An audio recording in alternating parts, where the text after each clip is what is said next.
नमस्कार दोस्तों, स्वागत है आपका मार्केट लर्निंग फ्लोर में, जहां हम बात करते हैं पैसे, सोच और सक्सेस की उस नजरिए से जो स्कूल में नहीं सिखाया जाता। आज हम आपके लिए लेकर आए हैं एक जबरदस्त किताब, योर मनी और योर लाइफ।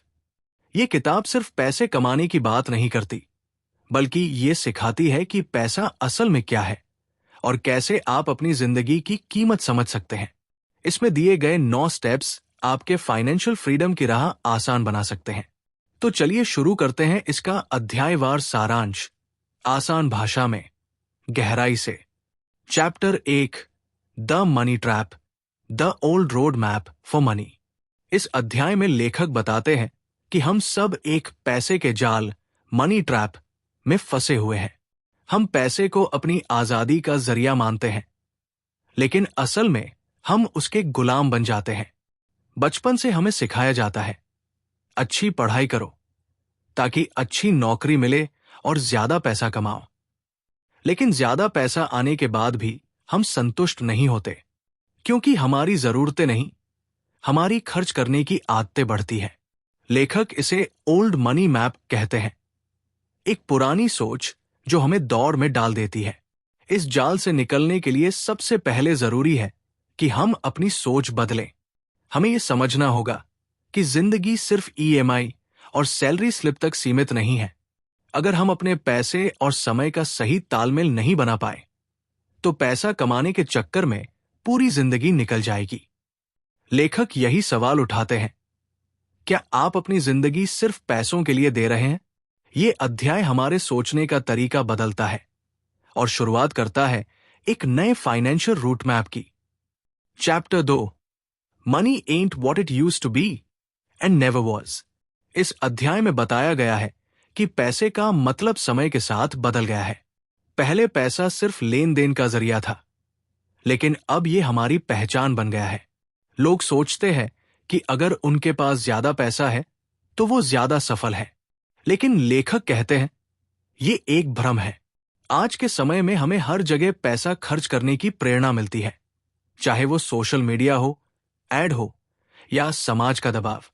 इस अध्याय में हमें यह समझने को मिलता है कि पैसा अपने आप में बुरा नहीं है, लेकिन उससे हमारा रिश्ता अगर गलत हो जाए तो परेशानी शुरू होती है। हमें अपनी जिंदगी में पैसे की भूमिका को दोबारा समझने की जरूरत है। लेखक कहते हैं कि हमें पैसे से भावनात्मक जुड़ाव नहीं, बल्कि सचेत और समझदारी भरा रिश्ता बनाना चाहिए। जब तक हम पैसे को सिर्फ और चाहिए के नजरिए से देखेंगे, तब तक हम कभी संतुष्ट नहीं हो पाएंगे। Chapter 3, where is it all going. इस अध्याय में लेखक हमें एक महत्वपूर्ण अभ्यास करने को कहते हैं। हमें हर एक खर्च का लेखा जोखा रखना है। हर एक रुपया कहां जा रहा है, ये जानना है।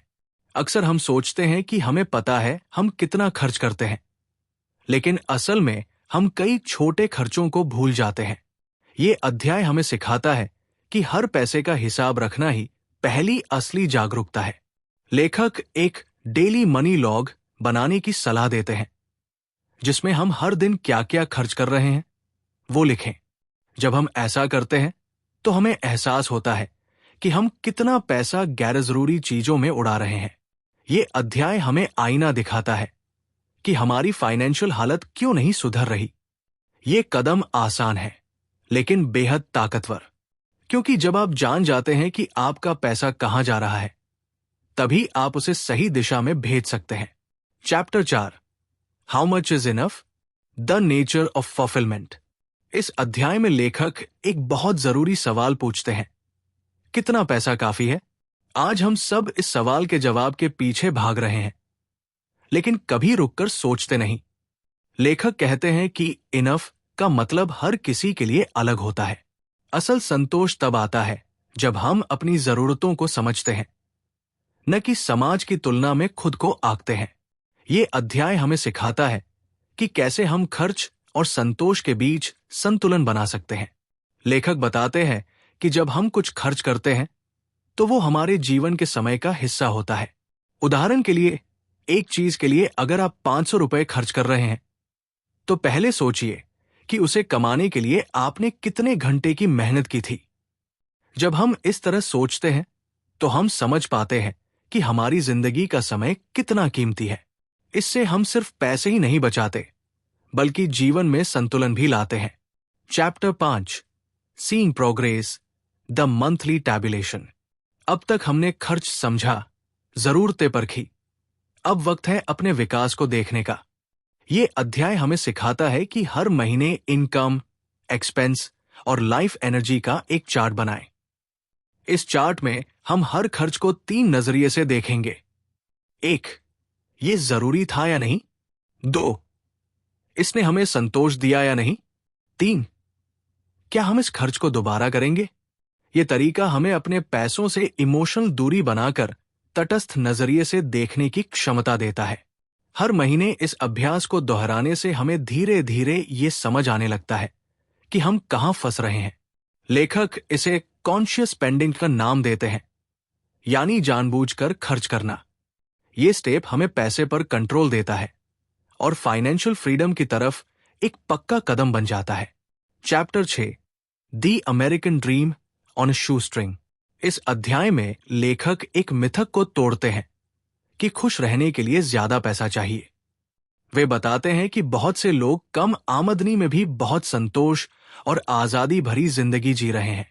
असल बात यह है कि हमें अपने खर्चों को हमारी प्राथमिकताओं के हिसाब से ढालना होता है। लेखक कई उदाहरण देते हैं उन लोगों के जिन्होंने कम आमदनी में अपने सपनों की जिंदगी बनाई। ये अध्याय हमें प्रेरणा देता है कि फाइनेंशियल फ्रीडम अमीरों के लिए नहीं, सोच समझकर जीने वालों के लिए है। अगर आप अपनी जरूरतें समझते हैं और दिखावे से दूर रहते हैं तो कम में भी बहुत कुछ पा सकते हैं। यहां लेखक बताते हैं कि minimalism plus clarity financial peace. ये अध्याय होप और प्रैक्टिकलिटी दोनों का मेल है। चैप्टर 7, फॉर लव और money, valuing your life energy, work and income. अब बात आती है कमाई की, यानी इनकम की। लेखक कहते हैं कि हमें अपनी नौकरी या काम को सिर्फ पैसा कमाने के नजरिए से नहीं, बल्कि लाइफ एनर्जी इन्वेस्टमेंट की तरह देखना चाहिए। हर दिन आप जो काम करते हैं उसमें आप अपना जीवन, समय और ऊर्जा लगा रहे हैं। तो सवाल है, क्या बदले में आपको सिर्फ पैसा मिल रहा है या संतोष भी? ये अध्याय हमें हमारी कमाई के पीछे की कुर्बानी का एहसास कराता है। यहां लेखक एक अभ्यास सुझाते हैं। अपनी प्रति घंटे की वास्तविक आमदनी निकालना। टैक्स, ट्रांसपोर्ट, कपड़े, लंच, इन सब खर्चों को निकालने के बाद जो बचता है वही असल वेतन है। तब हमें समझ आता है कि हमारा काम हमें जितना दिखता है उससे कहीं कम रिटर्न दे रहा है। इसलिए कमाई के साथ साथ काम में खुशी और संतुलन भी जरूरी है।